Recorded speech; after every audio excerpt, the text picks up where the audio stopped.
पढ़ेंगे और इसका अर्थ बताएंगे। आप लोग पूरा वीडियो देखना, जैसे आपकी हाई स्कूल में अच्छे नंबर आए, है ना। धनुष भंग यानी धनुष का तोड़ना है। उदित उदय गिरि मंच पर रघुबर बाल पतंग, अबिकसे संत सरोज सब हर से लोचन भृंग। बहुत बढ़िया बच्चों, यहाँ छंद दोहा है और दोहा छंद में 4 चरण होते हैं। पहले और तीसरे चरण में 13-13 मात्राएं और दूसरे और चौथे चरण में 11-11 मात्राएं, है ना। तो उदित उदय गिरि मंच पर एक चरण हुआ, रघुवर बाल पतंग दूसरा चरण हुआ, अब विकसे संत सरोज सब तीसरा चरण, हर से लोचन भृंग, है ना, चौथा चरण। तो उदित उदय गिरि मंच पर 13 मात्राएं और रघुवर बाल पतंग में 11 मात्राएं, और विकसे संत सरोज सब 13 मात्राएं और हर से लोचन भृंग में 11 मात्राएं। उदित उदय गिरि मंच पर रूपक अलंकार और रघुवर बाल पतंग में रूपक अलंकार, संत सरोज में रूपक अलंकार और लोचन भृंग में रूपक अलंकार, पूरे दोहा में रूपक अलंकार। और प्रसंग में बच्चों संदर्भ में यह लिखना कि प्रस्तुत काव्य पंक्तियां हमारी पाठ्य पुस्तक कक्षा 10 हिंदी के धनुष भंग नामक पाठ से ली गई, जिसके रचयिता रामाश्रयी शाखा के सर्वोच्च कवि और समाज सुधारक तुलसीदास जी है। प्रसंग में बच्चों वही चीज लिखी जाती है जिस टॉपिक का वर्णन, हमें जिस टॉपिक की व्याख्या करनी होती है। तो प्रसंग में यह लिखना कि धनुष यज्ञ के मांगलिक, धनुष यज्ञ के कल्याणकारी मौके पर अपने गुरु विश्वामित्र के साथ श्री राम और छोटे भाई लक्ष्मण जनकपुरी के सभा में उपस्थित हुए। कोई राजा धनुष को हिला नहीं सका तो राजा जनक चिंतित हो गए, क्योंकि राजा जनक सीता जी के पिता है ना। तब सबकी चिंता दूर करने हेतु गुरु की आज्ञा से श्री रामचंद्र जो है मंच पर पहुंचते हैं। तो बच्चों उदित उदय गिरि मंच पर व्याख्या हम लिखेंगे कि जब उदयांचल पर्वत रूपी मंच पर, उदयांचल पर्वत रूपी मंच पर रघुबर बाल पतंग भगवान राम रूपी बाल सूर्य का जब उदय हो गया तो विकसे संत सरोज सब, तब सभी सज्जन रूपी संत रूपी कमल खिल उठे और सब हर्षे लोचन भृंग, और उनके नेत्र रूपी, उनके आंखें रूपी भंवरे हर्षित हो गए। अर्थात जब भगवान राम मंच से खड़े हुए, जब भगवान राम मंच से खड़े हुए उस समय उनकी शोभा ऐसी थी कि मानो प्रातः काल का बालक सूर्य उदय के पश्चात उदयांचल पर विराजमान हो गया है।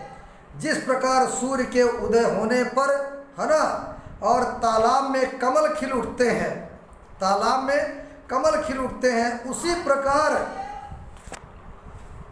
प्रकार स्वयंवर की सभा में स्थित संत रूपी कमल खिल उठे, है ना। अर्थात अभी तक धनुष भंग न होने पाने के कारण, जो भाई अभी तक धनुष न भंग होने के कारण उनके मुखों पर, कौन, संतों के मुखों पर जो उदासी छाई थी वो दूर हो गई और उनके मुख प्रसन्नता से खिल उठे। सरोवर में, तालाब में कमलों के खिल जाने पर जिस प्रकार कमल कोसों में बंद भंवरे प्रसन्नता से आनंदित हो उठते हैं, उसी प्रकार संतों के नेत्र रूपी, संतों के नेत्रों को कहा गया, सज्जन जो साधु संत है उनके नेत्र रूपी भंवरे हर्ष से चंचल हो उठे, उनमें आनंद की चमक भर उठी। इसके बाद बच्चों अगली पंक्तियां देखिए कि नृपन केरिया सानि सिनाशी बचन नखत अवली न प्रकाशी मानी महिप कुमुद सकुचाने और कपटी भूप उलूक लुकाने भय विशोक कोक मुनि देवा, बरसहि सुमन जना वही सेवा। गुरुपद बंदी सहित अनुरागा, राम मुनि ने सनयाय सुमांगा। तो बच्चों, नृपन केरी आशा निसिनासी, अब बचन नखत अवलीन प्रकाशी।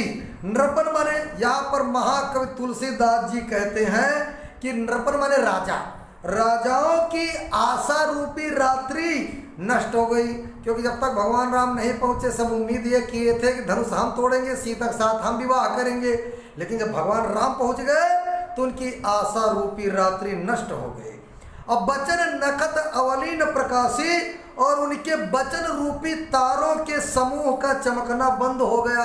यानी बढ़ के जो बातें करते थे ना, वो खत्म हो गया, है ना। और वे मौन हो गए, वो सब राजा लोग मौन हो गए। और मानी महीप कुमुद सकुचाने, कपटी भूप उलूक लुकाने। मानी माने घमंडी, अभिमानी, है ना। अभिमानी राजा रूपी कुमुद कोका बेली संकुचित हो गए, सिकुड़ गए। और कपटी भूप उल्लू को लुकाने, और कपटी राजा रूपी उल्लू छिप गए। उल्लू जो है, कपटी राजा रूपी उल्लू छिप गए। और भय विशोक कोक मन कोक मुनि देवा। और बच्चों जो है यहाँ पर भय विशोक कोक मुनि देवा, मुनि और देवता रूपी चकवे, कोक माने चकवा, है ना। मुनि और देवता रूपी चकवे शोक रहित हो गए। और जो है बरसई सुमन जनावह सेवा, और जो है वे सब देवता फूल बरसा करके अपनी सेवा प्रकट कर रहे हैं कि हे भगवान, हम आपके साथ हैं, अपनी उपस्थिति दर्ज करा रहे हैं। गुरुपद बंद सहित अनुरागा, प्रेम सहित गुरु के चरणों, प्रेम सहित गुरु के चरणों की वंदना करके श्री रामचंद्र जी ने, है ना, राम मुनि ने सन आयस मांगा। श्री रामचंद्र जी ने मुनियों से आज्ञा मांगी। यानी समस्त, आगे देखिए, सहज चले सकल जग स्वामी, और मत मंजुबर कुंजर गामी।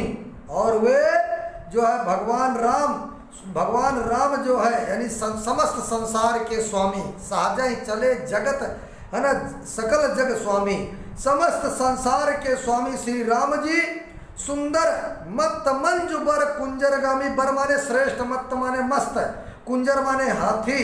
श्री राम जी सुंदर मत वाले श्रेष्ठ हाथी की सी चाल से स्वाभाविक ही चाल चले। उन्होंने अपनी चाल को बनाया नहीं, जो उनकी चाल थी वही रियल चाल में वो चले। चलत राम सब पुर नर नारी। और जैसे ही जो है श्री रामचंद्र जी के चलने से ही नगर भर के सब स्त्री पुरुष सुखी हो गए। और पुलक पूरी तन भये सुखारी, और उनके शरीर रोमांच हो गए, यानी रोए खड़े हो गए, इतना खुश हो गए, उनके शरीर रोमांच से भर गए।